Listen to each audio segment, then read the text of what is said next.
আসসালামু আলাইকুম। আমি ডাক্তার মোহাম্মদ আনোয়ার রহমান আনন, নাক কান গলা রোগ বিশেষজ্ঞ হিসেবে নিয়মিত চেম্বার করছি ইসলামী ব্যাংক কমিউনিটি হাসপাতাল রংপুর।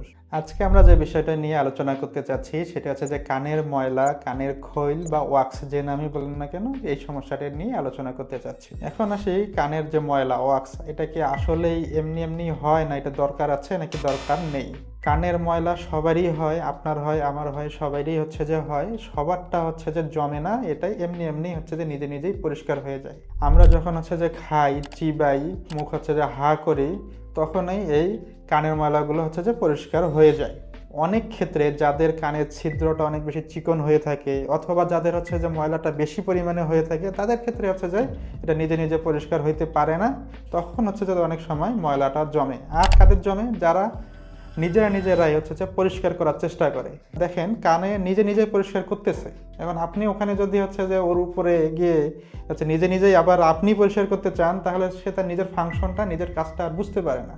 তখন দেখা যায় বেশি বেশি পরিমাণে হচ্ছে যে ময়লা জমে যায়, তখন ময়লাগুলো অতিরিক্ত শক্ত হয়ে যায়। তবে এই জন্যই আমরা বলি যে হচ্ছে কানের ময়লা পরিষ্কার করতে হয় না, পরিষ্কার করবেন না। যদি কারো ক্ষেত্রে অতিরিক্ত হচ্ছে যে পরিমাণে জমে যায়, শক্ত হয়ে যায়, তাহলে তারা হচ্ছে যে ময়লাগুলো নরম করার জন্য অলিভ অয়েল অর্থাৎ অলিভ যে তেলটা আছে, এই তেলটা দিয়ে এটা নরম করতে পারেন। নরম করে হচ্ছে যে যদি আপনারা পারেন তাহলে বের করতে পারবেন। তো সবচেয়ে আমরা যেটা বলি, নিজেরা না বের করে একটা ডাক্তারের হচ্ছে যে শরণাপন্ন হন, তারা হচ্ছে যে খুব সুন্দরভাবে হচ্ছে বের করে দিবে।